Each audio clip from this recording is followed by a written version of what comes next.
I'm pleased to introduce to you this morning Hannah Sutton. Hannah is a 2014 missions major graduate from Lubbock Christian University, where she excelled not only in the classroom but across the campus as a leader. She was a leader in just about every kind of organization, service to the university and to the neighborhood, to the community, mission trips, clubs that you can imagine. Hannah was at LCU a very good student. She won many awards, including the highest academic award the university gives, the Dean's Award for the best student who graduated from the school that year. She received a full scholarship to Southern Methodist University's Perkins School of Theology and is finishing her third year now, which includes an internship. And part of the internship year involves preaching. And so we are pleased to help her with that aspect of her ministry. Hannah has been working with St. Benedict's Church in town here, the ministry to the homeless primarily, located on Broadway. And I think is going to be working one of the hospital chaplaincies this fall as a part of that degree. When she graduated from LCU, Hannah was awarded, I think, the many awards, but the most prestigious award in my mind is the K.C. Moser Ministry Award. The K.C. Moser Award is selected by the Bible faculty as the award for the most promising minister. And it's named after K.C. Moser. K.C. Moser was a pioneer preacher here in Lubbock who taught grace at a time that grace was not being taught. And I think it's Les Perrin used to talk about K.C. Moser and how K.C. Moser helped him to understand grace. And it's appropriate that this award was given to Hannah. Hannah embodies grace and service and ministry and love for God and love for people. And we're blessed to have her here. Hannah, please come share with us. Good morning. Dr. Patty, thank you for that very gracious and generous introduction. What I would emphasize from that is that I am still a student. So please bear with me this morning as you help me, and hopefully I can be with you. So last week we were in the book of Acts, and we are going to continue this morning. But last week Paul was in Athens. Today the book of Acts takes an interesting turn as we find Paul in Corinth. Paul, throughout this text, finds himself at the center of unending chaos. Paul's stay in Corinth begins with him meeting the refugees Priscilla and Aquila, while desperately trying to speak to anyone who will listen. Then he is opposed by good and faithful people, and so he's forced to go find another group who will listen. And then Paul is brought before the government due to his teachings. And if this is not enough, our story today does not have a happy ending. In fact, it ends with a man being beaten. Usually, when we hear the word Corinth, we think of things like hearts, wedding ceremonies, maybe even Valentine's Day. Of course, this is because we associate Corinth with the love passage that we heard earlier this morning. But Corinth was anything but a lovely place. In fact, Corinth was overcrowded, confusing, and harsh. Paul saw a Corinth that was busting at the seams. 200,000 people lived in cramped housing, while the few elite with power and money enjoyed comfort and rest. Such intense social class divisions was complicated all the more by Corinth's status as a port city, which resulted in people bustling about, hoping to make a profit, but caring very little for the city itself. If Corinth had a reputation for anything in the ancient world, it was certainly for its trade, but it was also for its exploitation of the poor. Corinth was also a place where people attempted to disconnect from reality and self-medicate by attending the annual games, which created a web of tourism in the already crowded city. Those who were not mere visitors to Corinth, but actual citizens, experienced a daily dizzying confrontation with multiple beliefs and worldviews, as temples to various gods lined the tightly packed streets. Corinth was not a place of leisure luxury, and relaxation. The people of this time had a saying about Corinth, and it went a little something like this: "Not for everyone is a journey to Corinth." But Paul decided that a journey to Corinth was for him, and his journey contained arguments, conflicts, legal threats, and even violence. Yet this is the place where Paul is trying to spread the gospel to anyone who will listen. A place abounding in chaos. But chaos is not all that unfamiliar to us, is it? Our world is busy, things change quickly, and news spreads faster than ever before. In fact, we are so obsessed with chaos that the top-selling genre the past few years in both books, films, and television has been some sort of impending doom or apocalypse. You can pick your chaos nowadays. Earthquakes, so disastrous that California drifts off into the ocean. A famine so severe that children are selected to fight for food. And well, when it comes to zombies, you can have your pick. Zombies that eat you, zombies that spread a plague, or even zombies that are just really misunderstood and want to be your friend.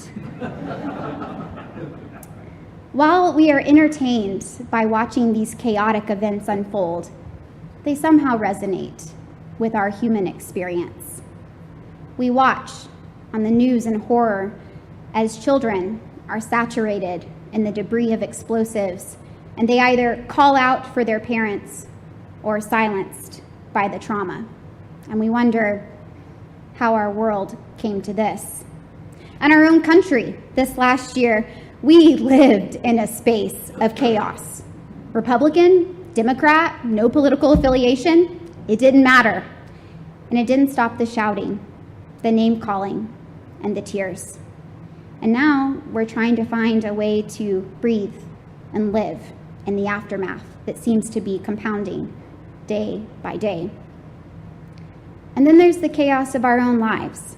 For us living in Lubbock, chaos looks like that electric bill, especially on this side of town, that we can't afford.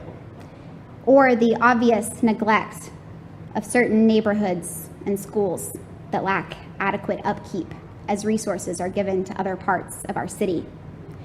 Chaos sounds like the doctor saying, "We did all we could." Chaos feels like the tense shoulders of a sleep-deprived single parent who works 8 to 5, feeds hungry mouths, helps with homework, and realizes that tomorrow holds the same thing. Sleep, work, help, repeat. Chaos tastes like vomit after another chemo session. Chaos is the realization that the scope of our control is minimal. We, like the city of Corinth and the characters in our story today, are intimately familiar with chaos. We know what it's like for the world and for the church to be in a constant state of panic. But chaos did not stop God's mission in Corinth. Our story today is full of arguments, dysfunctional relationships, threats, and even violence. But it also provides a crucial turning point in the book of Acts. Paul, up until this point, has primarily been teaching and preaching that Jesus is the Messiah to people like him, other Jewish believers. However, in this story, the mission of God is shared with Gentiles, which allows God's mission to expand. And even still, some who are Jewish in this text, with strong convictions and ties to the synagogue, come to accept Paul's declaration that Jesus is the Messiah. When God promises Paul safety in this text, God says, "There are my people in this city," which means both Jews and Gentiles. This story displays the continuation of God's mission in the midst of chaos. Because of God's work in the chaos of Corinth, about 3 years after Paul's stay here, he's able to write letters to the Gentile and Jewish church that is formed in this community. And we have some of these exchanges in our Bibles. And we might expect that when God's mission is spread, chaos stops. But if you know anything about the church in Corinth, and if we were to look in 1st and 2nd Corinthians, we would see that although the gospel has spread to Corinth, and to Gentiles for that matter, it didn't necessarily end the chaos. For instance, the church at Corinth struggled with many things. Some of them wrongly found their identity and belonging to someone like Paul or Apollos, or other times they had to rethink these class divisions that would sometimes permeate their faith community. In fact, even at one point, the Corinth community accuses Paul, of all people, of being a false apostle. But chaos does not have to subside for God to work and move within all the complexities of our lives. Because God is not frightened by our chaos. In fact, the claim that Paul is so adamant to share is that Jesus is the Messiah. And this Messiah did not watch the chaos, but experienced it and ultimately died at the hands of it. But this Messiah was not bound by chaos because God is not bound by chaos. And so the mission goes on in Corinth and in our world and our churches. At the beginning of our time together, we heard one of the creation accounts from Genesis. This story tells us that at the very beginning, God was not intimidated or stopped by chaos. God took the chaos and created our world. And yet, the world and the church still struggle. But God's activity, God's mission continues in the midst of the most chaotic places and situations. It was the late 1960s in rural Mississippi. Over 10 years ago, it was declared that segregated schools were unconstitutional. However, for this small town, segregation in all things, not just schools, persisted as a way of life. Riots, curfews, fear, panic, violence tainted the town square. A few of the local Bible college professors, as well as ministers, were invited to a peaceful march as a form of demonstration. One young professor readily agreed, asking several of his students to attend the march as well. Upon arrival, the professor and the students joined hands. They marched, they cried, and shared stories.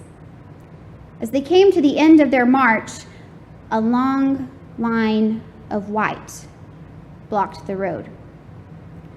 As painful minutes passed, it became clear that the line of white planned to use violence as a means of coercion. The young professor felt his neck sweat as he glanced around, trying to find his students among the crowd.